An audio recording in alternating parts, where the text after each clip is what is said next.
नमस्कार, शेष भारत में आपका स्वागत है। मैं हूं मुक्ता सिंह। साइबर क्राइम, ये शब्द आपने भी सुना होगा, लेकिन कई ऐसे लोग होंगे जो इसका शिकार हुए होंगे। शिकार होने के बाद उन्हें इस बात का पछतावा भी होगा कि अगर वक्त रहते क्राइम के इस नए तरीके के बारे में जान गए होते तो शायद हम साइबर क्राइम का शिकार नहीं बने होते। साइबर अपराध एक ऐसा अपराध है जो कभी भी, कहीं भी और कैसे भी आपकी जिंदगी में दाखिल हो सकता है, और इससे बचने का केवल एक तरीका है, सावधानी और जानकारी।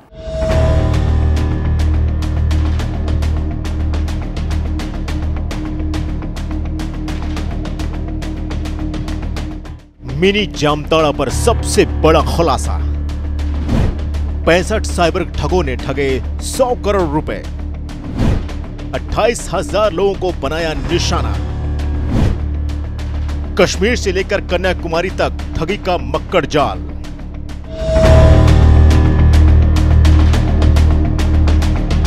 हरियाणा पुलिस के 5,000 जवानों ने मेवात में छापेमारी कर 125 लोगों को हिरासत में ले लिया था। पूछताछ के बाद इनमें से 66 लोगों को गिरफ्तार कर लिया गया। इनसे पूछताछ में पता चला कि इन्होंने ठगी के पैसों को ठिकाने लगाने के लिए 219 बैंक खाते और 140 यूपीआई खाते खोल रखे थे। इन्होंने ठगी करने के लिए देश भर के कई राज्यों से कुल 347 सिम कार्ड भी ले रखे थे। पुलिस पूछताछ में 250 साइबर क्रिमिनल्स के नाम पता चले हैं जो मेवात के अलग अलग इलाकों से ठगी का धंधा चला रहे हैं। साइबर अपराध करने वाले ज्यादातर अपराधियों की उम्र 18 से 35 साल के बीच है और ये 3 से 4 लोगों के ग्रुप में काम करते हैं। इन लोगों की गिरफ्तारी के बाद पुलिस को उम्मीद है कि साइबर क्राइम पर कुछ हद तक लगाम लग सकेगी। आज बात मुक्ता की में हम बात करेंगे इसी साइबर क्राइम के बारे में और आपको बताएंगे कि कैसे जानकारी आपको इस क्राइम से बचा सकती है।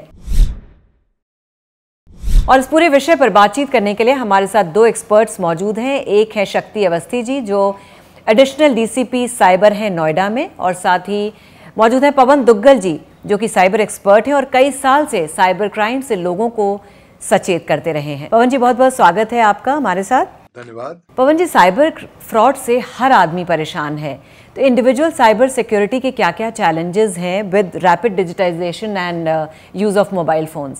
देखिए, आज की तारीख में साइबर सुरक्षा हम सबकी जिंदगी का एक अहम हिस्सा बन चुका है और हम चाहे माने या ना माने, हम लोग इंटरनेट के साथ कनेक्टेड रहते हैं और क्योंकि हरदम इंटरनेट के साथ कनेक्टेड होते हैं, अक्सर साइबर सुरक्षा को फॉर ग्रांटेड समझ लेते हैं। बट रियलिटी ये है कि कोविड-19 के आने के बाद अब साइबर क्राइम का गोल्डन युग यानी कि स्वर्णिम युग प्रारंभ हो चुका है। अगर हम थोड़े से भी सावधान नहीं रहेंगे, अगर हम कॉन्स्टेंटली अपने डेटा को शेयर करेंगे, अपनी लोकेशन को शेयर करेंगे, अपने सेंसिटिव पर्सनल डेटा को लोगों के साथ प्रकाशित करेंगे, तो संभावित तौर पर हम साइबर क्राइम के शिकार बनेंगे। पवन जी, स्मार्टफोन्स भी एक मुसीबत का सबब बन गए हैं। ये एक ऐसी चीज़ हो गए हैं कि हमारे जीवन साथी को जितनी इन्फॉर्मेशंस नहीं रहती उतनी हमारे फ़ोन्स को होती हैं, तो क्या ये भी एक बड़ा कारण है? देखिए, स्मार्टफोन आज हमारी जेब में चलता फिरता टाइम बॉम्ब है, क्योंकि ये एक ऐसा बॉम्ब है जो लगातार बहुत सारी जानकारी एकत्रित करता जा रहा है और हम भी स्मार्टफोन को अपना दोस्त समझ रहे हैं, हर चीज़ को स्मार्टफोन पर सेव कर रहे हैं। तो अगर आपके स्मार्टफोन को हैक कर लिया जाए तो आपके जीवन को भी हैक किया जा सकता है। अधिकांश लोग स्मार्टफोन के माध्यम से स्मार्ट तस्वीरें खींचते हैं, लेकिन जब आप स्मार्ट तस्वीरें खींचते हैं और बिना उसे सफाई किए हुए इंटरनेट पर डाल देते हैं तो समझ लीजिए कि आप पूरा अपना अंबार खोल रहे हैं। क्यों? क्योंकि आप तमाम सारा मेटा डेटा, अपनी लोकेशन, अपने कंप्लीट और डिटेल्स सारी दुनिया भर को प्रकाशित कर देते हैं। साइबर क्रिमिनल्स ठीक इसी बात की फिराक में रहते हैं। पवन जी, इंडिविजुअल साइबर फ्रॉड्स किस किस तरह के हैं जो आए दिन देखने को मिल रहे हैं और उन्हें कैसे रोका जा सकता है? साइबर फ्रॉड को रोकना आज की तारीख में लगभग नामुमकिन है जी। साइबर फ्रॉड को आप मिनिमाइज कर सकते हैं। आज मैं पूरे इकोसिस्टम पर दृष्टि डालता हूं तो पाता हूं कि 3 विशिष्ट प्रकार के साइबर फ्रॉड उत्पन्न हो रहे हैं। पहला है फिशिंग, जहां पर जाल बिछाया जाता है, आपको लिंक दिया जाता है, आपका विश्वास जीता जाता है और फिर आपको विवश किया जाता है आप लिंक को क्लिक करें या कोई मैसेज भेजें और उसकी वजह से आपका बैंक का अकाउंट खाली हो जाता है। दूसरा होता है आइडेंटिटी थेफ्ट, यानी कि जहां पर आपकी आइडेंटिटी को चुराया जाता है आपकी इजाजत के बगैर और फिर उसका दुरुपयोग करके आपको नुकसान पहुंचाया जाता है।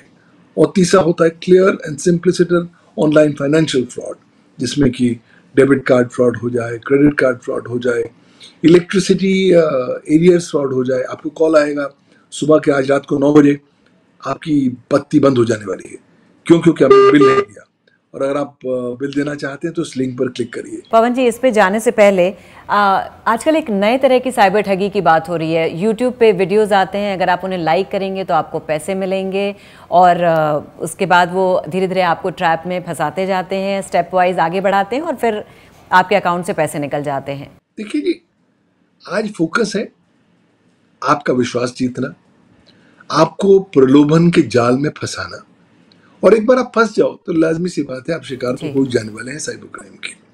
तो अगर हमें छोटे छोटे लालचों में ही हम पड़े रहेंगे तो साइबर क्राइम के शिकार हम जरूर बनेंगे। तो अधिकांश तौर पर आपका प्रयास होना चाहिए कि आप छोटे लालचों में ना पड़े। आपको कोई कह रहा है, प्रलोभन दे रहा है, इतने आपके पैसे बन रहे हैं, या आपकी लॉटरी निकल गई है, या आपको कुछ सरकार बहुत बड़ा इनाम दे रही है जी। कभी आपने अपने आप से पूछा, आपने सरकार को अप्लाई नहीं किया, आपने कोई सिलेक्शन प्रोसेस में हिस्सा नहीं दिया, सडनली सरकार उठ के आपको इनाम दे रही है। तो यानी आप जो मुख्य बात कहना चाह रहे हैं कि जो कहावत है उस पर अमल करें, लालच बुरी बला है। पवन जी, आजकल सभी लोग ऑनलाइन शॉपिंग कर रहे हैं, तो उनके लिए आप क्या कहना चाहेंगे कि वो कैसे सावधान रहें? अगर आपने ऑनलाइन शॉपिंग करनी है तो केवल सुरक्षित प्लेटफॉर्म्स पर ही शॉपिंग करिए जो प्रारंभ होते हैं HTTPS के साथ। नॉर्मल प्लेटफॉर्म्स पर जो केवल HTTP वाली वेबसाइट्स होती हैं उन पर आप शॉपिंग ना करें।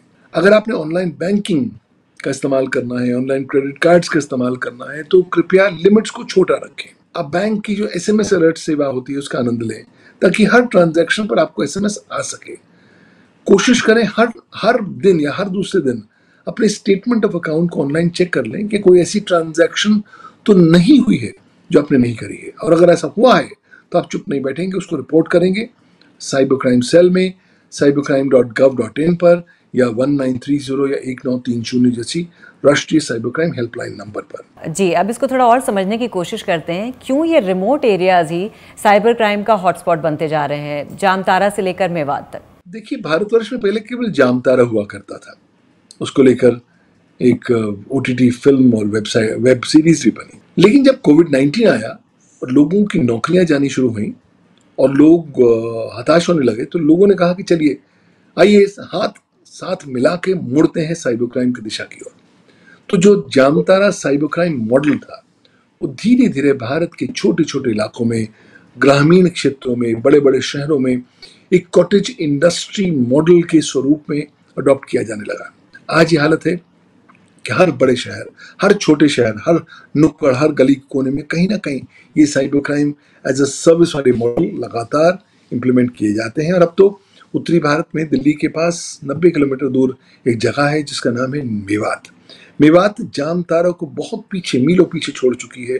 आज मेवात जो है दुनिया का और भारतवर्ष का साइबर क्राइम हार्ट कैपिटल बन चुका है। जी, तो जैसे आपने बोला कि सबसे बड़ी बात यह है कि हमारा जो कानून है काफ़ी लचर और माइल्ड है ऐसे अपराध के लिए, और इसी का फ़ायदा उठाते हैं ये जो गैंग्स हैं। भारत में समस्या ये है कि भारत में साइबर क्राइम को लेकर कोई विशिष्ट कानून, डेडिकेटेड लॉ ही मौजूद नहीं है। हम लोगों ने क्या किया है कि भारत के जो सूचना प्रौद्योगिकी कानून है 2000 का, यानी कि इंफॉर्मेशन टेक्नोलॉजी एक्ट 2000 में हम लोगों ने एक अध्याय डाल दिया जिसमें कुछ चुनिंदा गतिविधियों को साइबर क्राइम परिभाषित किया। 2008 में जब मुंबई आक्रमण हुआ तो उसके एक 30 दिनों में ही हम लोगों ने इस कानून का संशोधन कर दिया, और जहां एक और साइबर क्राइम की कवरेज को बढ़ाया, वहां दूसरी ओर एक ऐतिहासिक गलती कर दी। हमने अधिकांश साइबर क्राइम्स को जमानती अपराध में परिवर्तित कर दिया, यानी कि जमानत आपको अधिकार के तौर पर मिलेगी। 3 साइबर क्राइम्स को छोड़कर तमाम सारे साइबर क्राइम्स आज बेलेबल हैं। उससे सीधा असर ये होने लगा कि भारत में एक अकाल प्रारंभ हो गया साइबर क्राइम कन्विक्शंस का, और ये अकाल पिछले 14 सालों से लगातार चलता जा रहा है। पवन दुग्गल जी, चलते चलते आप क्या कहेंगे दर्शकों को, क्या इंपॉर्टेंट प्रिकॉशंस लेनी चाहिए? ये नहीं सोचना कि केवल सरकार की जिम्मेवारी है साइबर सुरक्षा की। हम सब एक बहुत बड़ी चेन के अंग हैं, और वो चेन साइबर सुरक्षा की उतनी ही ज्यादा प्रबल या सुरक्षित है जितना कि सबसे कमजोर कड़ी। हमारा दायित्व होना चाहिए कि हम इस साइबर सुरक्षा की चेन की सबसे कमजोर कड़ी न बने। पवन जी, आप हमेशा ही साइबर क्राइम से लोगों को सचेत करते आ रहे हैं और हमें उम्मीद है कि आपने जो इतनी इंसाइटफुल इन्फॉर्मेशन दी है उससे हमारे श्रेष्ठ भारत के दर्शकों को काफ़ी मदद मिलेगी। Thank you so much. Thank you, नमस्कार।